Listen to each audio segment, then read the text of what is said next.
Hamza Chowdhury Bashundhara Kings অ্যারিনাতে প্রথমবারের মতো বাংলাদেশ জাতীয় দলের হয়ে প্র্যাকটিসে নেমেছেন নাভিল খান এবং রিফাত মাসুদ। আমরা দুজন আছি এই জায়গায় স্টেডিয়ামে, আমরা দেখছি হামজা চৌধুরীর প্র্যাকটিস। নাভিল খান, আমি একটু শুরুতে দুইটা কথা না বলে পারছি না আসলে। We have been lucky enough যে আমরা এরকম দূরত্ব থেকে Lionel Messi, Cristiano Ronaldo, Luka Modric আরও অনেক সুপারস্টারের ট্রেনিং আমরা কভার করার সৌভাগ্য হয়েছে, কিন্তু এইটা একটা ডিফারেন্ট অনুভূতি। এই অনুভূতির দাম আর কদর কোনো কিছুর সঙ্গে মেলানো সম্ভব নয়। হামজা চৌধুরীকে ঘিরে যে স্বপ্নটা বাংলাদেশের সমর্থকেরা, ফুটবল সমর্থকেরা দেখেছিলেন, সেই সমর্থকদের স্বপ্নটা পূরণ হয়েছে। হামজা চৌধুরী বাংলাদেশের জার্সি গায়ে প্র্যাকটিস করছেন, প্রস্তুতি নিচ্ছেন ভারত ম্যাচের জন্য। ৮ নম্বর জার্সি হামজা চৌধুরী, তিনি ট্রেনিং করছেন। এবং দেখুন, এই কিংস অ্যারেনায় এর আগে আমরা কখনো বা বাংলাদেশে কখনো আমরা দেখিনি কোনো দলের ট্রেনিং দেখার জন্য মানুষের এত আগ্রহ থাকে, যেটা আমরা এই কিংস অ্যারেনায় এসে দেখলাম। এবং হামজা চৌধুরী যখন প্রথম মাঠে নামলেন, দর্শকরা চিৎকার করছিলেন, তিনি হচ্ছে সবাইকে হাত দেখালেন। মানে এটার থেকে তো আপনার বড় কোনো পাওয়া আসলে এই দর্শকদের জন্য হতে পারে না। এবং এই টিকিটটাও তো আসলে সৌভাগ্যবান যারা, তারাই পেয়েছেন এই প্র্যাকটিস দেখার সুযোগ। নিশ্চয়ই সবাই অপেক্ষায় ছিলেন যে প্র্যাকটিসটা যদি দেখা যায়। এখন আজকের যে প্র্যাকটিস সেশন, এটা ফুটবলের নিয়ম অনুযায়ী আমরা প্রথম 15 মিনিটস পাবো, তবে বিএফএফকে একটু ধন্যবাদ যে 5 মিনিট তারা বাড়িয়ে দিয়েছেন, 20 মিনিট মতো সময় পাওয়া যাচ্ছে। তো হামজা চৌধুরীর আজকের ফার্স্ট ট্রেনিং সেশন দেখে আমরা হয়তো এখান থেকে কিছু বলতে পারবো না, আপাতত এখানে ওয়ার্ম আপ চলছে, এপাশে গোলকিপাররা তাদের ট্রেনিং সেশন চালাচ্ছেন। তবে প্রশ্ন এখন যেটা হতে পারে, এখন আমাদের খেলায় ঢুকে যাওয়ার সময় এসছে, হামজা ঢুকে গেছেন প্র্যাকটিসে। এখন বাংলাদেশের হামজা চৌধুরী কোথায় খেলবেন? দেখেন, হাভিয়ার কাবরেরাকে যখন প্রেস কনফারেন্সেও এই কোশ্চেনটা করা হয়েছিল, হাভিয়ার কাবরেরা বলছেন হামজাকে নিয়ে যখন তিনি একসাথে ওয়ার্কআউট করাটা তিনি শুরু করবেন, পুরো টিমকে নিয়ে একসাথে, হ্যাঁ ওনাদের তো আসলে একটা গেম প্ল্যান রয়েছে কিভাবে তিনি খেলাতে চান। এর জিনিসটা তো আপনার একটা জিনিস আপনার মুখে পড়া এক জিনিস, আপনি যখন সেটাকে কাগজে কলমে ইমপ্লিমেন্ট করতে যাবেন তখন কিন্তু আপনার একটা ডিফারেন্ট এক্সপেরিয়েন্স হবে। এবং এটাই হামজা চৌধুরী এবং কোচ হাভিয়ার কাবরেরা দুজনই বলেছেন যে গেল কয়েক মাস ধরে যখন একবার নিশ্চিত হলো যে হামজা চৌধুরী বাংলাদেশের জার্সি গায়ে খেলবেন, এরপর থেকেই হাভিয়ার কাবরেরা তাকে নিয়মিত ভিডিও পাঠিয়েছেন এবং বাংলাদেশ দল কি করে অ্যাটাক করে সেটা হামজা চৌধুরী দেখেছেন। এই নিয়ে প্রেস কনফারেন্সে হামজা চৌধুরী বলেছেনও যে ভিডিও দেখে তিনি একটা ধারণা করতে পেরেছেন যে বাংলাদেশ কি ধরনের অ্যাটাক করে অভ্যস্ত। এবং তিনি একই সঙ্গে এটাও বলেছেন যে তিনি বাইরের লিগে খেলেন আর বাকি সবাই এখানকার লিগে খেলেন, তাকে এখানে অ্যাডাপ্টেশনের ভেতর দিয়ে যেতে হবে, বাকিদের নয়। এটা কি হামজা চৌধুরীর বিনয়ী মনোভাবের প্রকাশ? হামজা তো আপনার একদম প্রথম থেকেই দেখলাম আমরা বিনয়ের অবতার, বিনয়ের একদম সবকিছু একদম পরিপূর্ণ একটা প্যাকেজ হচ্ছে গিয়ে হামজা চৌধুরী। দেখেন, হামজাও তো বুঝতেছেন যে হচ্ছে গিয়ে এই দলটার আসলে খেলা তিনি দেখেছেন। তিনি হচ্ছে কি আপনার গতকালকেই বলছিলেন যে হাভিয়ার কাবরেরা তাকে ট্রেনিং সেশনের ভিডিও পাঠিয়েছেন। এখন তো আলটিমেটলি তিনি আসলে নিজেই ট্রেনিংয়ের পার্টটা তিনি হয়ে গেছেন।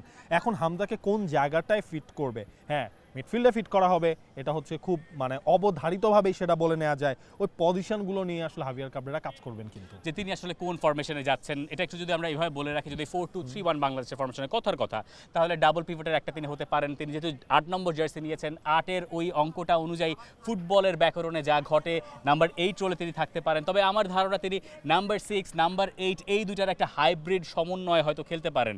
নাম্বার 6-এর হাইব্রিড আর 8-এর হাইব্রিড বলতে বোঝাতে চাইছি যে 8 তো মূলত কি করে, নাম্বার 10, 11, 7 এদের সঙ্গে কানেক্ট করে, মানে সামনের দিকটা আর কি তার মনোভাবটা বেশি থাকে, আর 6-এরটা হচ্ছে পেছনের দিকটায় থাকে। তো এর মাঝামাঝি কোনো একটা জায়গা, তাই তো? এক্স্যাক্টলি। দেখেন, এই জিনিসটা কি আমরা হচ্ছে বিল্ড আপের সময় কিন্তু প্রায় দেখি দুইজন ফুল ব্যাক হচ্ছে অনেকটা উপরে চলে যায়, ঠিক আপনার পেনাল্টি এরিয়ার দুই পাশে দুইজন হচ্ছে গিয়ে সেন্টার ব্যাক থাকে, তার ঠিক সামনে একটু সামনের জায়গাটা নাম্বার 6 থাকে।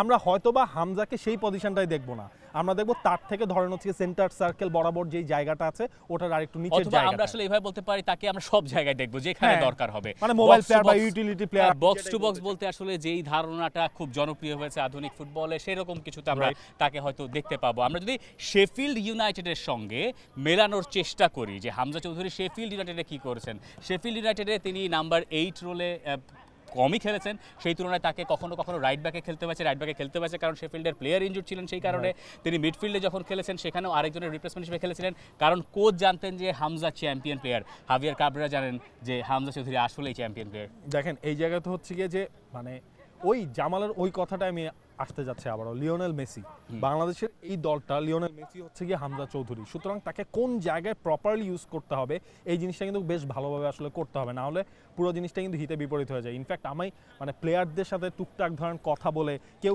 বা ওদের অঙ্গভঙ্গিও যদি আপনি দেখেন দেখতে পারবেন কেউ কিন্তু কোনো চাপে নেই, মানে ওরাও জিনিসটা এনজয় করছেন, মানে এটাই কিন্তু সবচেয়ে বড় পয়েন্ট। আপনার ফুটবলের ওই 90 মিনিটস ওই পিচে যদি আপনার মনে হয় আল্লাহ হামজা খেলছে, হামজাকে আমি ঠিকভাবে বলটা পাস দিতে পারবো, তো এই জিনিসটা চলে আসলে কিন্তু আপনার আরো হিতে দেখেন এই জিনিসটা চলে আসার একটা সম্ভাবনা সব সময় থাকে, এটা লিওনেল মেসির সঙ্গেও ঘটেছে। কারণ হামজা চৌধুরীর সাথে ঘটবে কি ঘটবে না এই জায়গায় দেখেন হামজা যদি ধরেন হচ্ছে গিয়ে একটু নিজেকে কনজারভেটিভ করে রাখতো, একটু ক্লোজ ডাউন করে রাখতো, তখন হচ্ছে গিয়ে ধরেন ফুটবলারদের মাঝখানে এই জিনিসটা আসতো। হামজা কিন্তু পুরোপুরি মিশে গেছে এই দলটার সাথে। গতকাল সন্ধ্যাও না, গতকাল রাতে তিনি আসার পর পুরো দলটার সাথে তিনি মানে একদম পুরোপুরি কিন্তু মিশে গেছেন। কাঁধে হাত দিয়ে তিনি হচ্ছে ফুটবলারদের সাথে চলছেন, একসাথে কথা বলছেন, আড্ডা দিচ্ছেন। এই জিনিসটা আমার মনে হয় ওই জিনিসটাকে একটু হলেও ঢেকে দিতে পারবে। এবং প্রতিটা দলের একটা ড্রেসিং রুমের নিয়ম থাকে, যেই ড্রেসিং রুমে সাধারণত পরে যারা জয়েন করেন তারা ওই নিয়মগুলোই অনুসরণ করেন। এখানে একটা মিশেল হয়তো হবে, হামজা কিছু নিয়ে এসছেন, হামজা দারুণ সব অভিজ্ঞতা নিয়ে এসছেন, ওয়ার্ল্ড স্ট্যান্ডার্ডের অভিজ্ঞতা, এবং বাংলাদেশে যেই ড্রেসিং রুম কালচার আছে তার একটা সমন্বয় বোধহয় ঘটবে, এবং সেটার সফল পরিসমাপ্তি দর্শক সমর্থকেরা দেখতে চাইবেন। দেখেন ওই পুরো প্ল্যানটা যদি ঠিকঠাকভাবে ওয়ার্কআউট করে তখন সফল পরিসমাপ্তি কি, যে 25 তারিখ একটা ভালো রেজাল্ট, সেটা যেই পার্সপেক্টিভেই হোক, সেটা ড্র হতে পারে, ড্রকে যদি আপনি ধরেন সেটা, কারণ ইন্ডিয়ার সাথে তো আপনি হচ্ছে গত 22 বছর ধরে আগে থেকে ড্রটা না ধরাই ভালো। এক্স্যাক্টলি, আমি বলছি সেটা ড্র হলেও হতে পারে, কিন্তু আমরা প্রেস কনফারেন্স দেখছি সবাই কিন্তু জয়ের কথাটা বলছে। এই জিনিসটা এখন মাঝে মাঝে হয় না আপনার, মানে কোনো একটা মানে কিক দরকার কোনো একটা জিনিসকে জাগিয়ে তোলার জন্য। আমার মনে হয় গেল বছর এই দলটার, বাংলাদেশ দলটার যেই পড়তি ফর্মটা ছিল, এই হামদে আসলে সেই কিকটা হয়ে এসেছে। আমরা লেস্টার সিটিতে তাকে গোল করতে দেখেছি, লং শটে তিনি গোলও করতে পারেন। দেখেন লেস্টার সিটিতে তো তাকে আমরা গোল আটকাতেও কিন্তু দেখেছি একদম আপনার গোল লাইন থেকে। আচ্ছা, ওই পয়েন্টগুলোর মধ্যে আপনি ক্রসের হিসেবটা বাদ দেন, কারণ সেখানে তিনি রাইট ব্যাক হিসেবে খেলেছিলেন, রাইট উইং থেকে ঢুকলে কিছু ম্যাচে তার ক্রস আলটিমেটলি করতে হয়েছে। আপনি এই ডাটাগুলোর মধ্যে তার ফরওয়ার্ড পাস এবং ফাইনাল থার্ডে তার পাস, সেটাও কিন্তু 50%-এর ওপরে তার সাকসেস রেটটা আছে। বাংলাদেশে কিন্তু এই জিনিসটাই দরকার, আপনার ক্রস থেকে বা উইং থেকে কিন্তু আপনার ধরেন একটা সাইডে রাকিব আমরা ধরেই নিতে পারি, রাকিবের কাছ থেকে প্রচুর এরকম হচ্ছে সাপোর্ট কিন্তু আমরা লাস্ট হাফে দেখেছি, ন্যাশনাল ম্যাচগুলোতে আমরা দেখি। ওই মাঝখানে না ওই রোলটা এক্সপ্লোর করার জন্য বাংলাদেশের একটা প্লেয়ার দরকার, এবং এই ডাটাগুলো কিন্তু আমাদের ওই ক্ষেত্রেও আরেকটু আশাবাদী করতে পারে। এবং এই সঙ্গে একটু এটা বলে রাখি যে মোহাম্মদ হৃদয় যিনি আসলে খেলছিলেন হোল্ডিং মিডফিল্ড পজিশনে, তাকে দিয়ে যে কাজটা কোচ হাভিয়ার কাবরেরা খুব সাকসেসফুলি করিয়েছেন, আমার মনে হয় যে তিনি লাইন ব্রেক করার কাজটা অনেক ক্ষেত্রে করেছেন, যেটা তিনি খুব ভালো পারেন। তো লাইন ব্রেক করার ব্যাপারটায় হামজা চৌধুরী আসলে আরও দক্ষতা দেখাবেন বলেই আমরা বোধহয় প্রত্যাশা করতে পারি। এই ক্ষেত্রে মিডফিল্ডের কম্বিনেশন কি হবে, সেখানে হৃদয়, হামজা, জামাল এই কম্বিনেশন থাকবে, নাকি অন্য কেউ এখানে যোগ হচ্ছেন? সোহেল রানা বেশ কবছর ধরে ধারাবাহিকভাবে দেখে গেছেন, কাজেম শাহ আছেন যিনি জাতীয় দলে নিয়মিত ঢোকার মানে নিয়মিত হওয়ার অপেক্ষায় আছেন। বাংলাদেশের মিডফিল্ডে বেশ কিছু অপশনও বোধহয় আছে। মিডফিল্ডের অপশনটাই আসলে বেশি। আপনি হচ্ছে কি এখানে ধরেন কয়েকটা কম্বিনেশন আপনি সেট করতে পারবেন। আপনার ধরেন ট্রায়ো, যদি আপনি 3 জন নিয়ে খেলেন তাহলে আপনার ট্রায়োটা কোনভাবে আপনি সেট করবেন? আপনি কি হামজা, জামাল, হৃদয়কে দিয়ে সেট করবেন, নাকি আপনি হৃদয়, হামজা এবং কাজেমকে দিয়ে সেট করবেন? সেই ক্ষেত্রে ধরেন আপনি 8-10 হিসেবেও কিন্তু আপনি হামজাকে খেলাতে পারবেন যদি হৃদয় থাকে। আবার যদি আপনি এটা প্ল্যান করেন না, হামজার যেহেতু আপনার মেইন কোয়ালিটি বা মেইন ক্যারেক্টারিস্টিক্সের মধ্যে ডিফেন্সিভ মিডফিল্ডার জিনিসটা আসলে একটু হলেও এগিয়ে থাকবে তার পুরো প্রোফাইলে, আপনি তাকে রেখে সামনে অন্য 2 জন মিডফিল্ডার আপনি দিবেন, তখন সেটাও কিন্তু আসলে করতে পারে। এই সব কিছু আসলে হাভিয়ার কাবরেরা এখন বাস্তবিক অর্থে মাঠে দাঁড়িয়ে তিনি আসলে প্র্যাকটিস করে করে আসলে তিনি দেখাবেন যে প্র্যাকটিসটা আমাদের গোলকিপাররাও আলটিমেটলি করছে।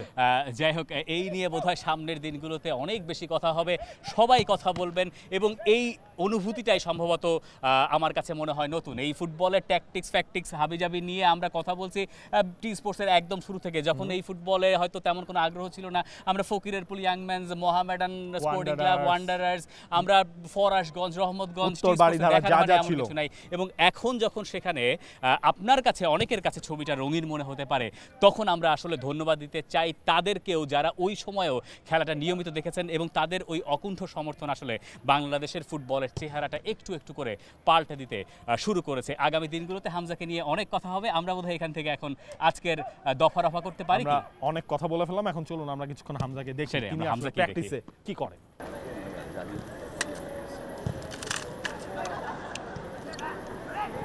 For more updates, subscribe to our YouTube channel and click on the bell icon. Follow us on Facebook and Instagram. Download T-Sports app to enjoy exciting games and highlights. Visit tsports.com.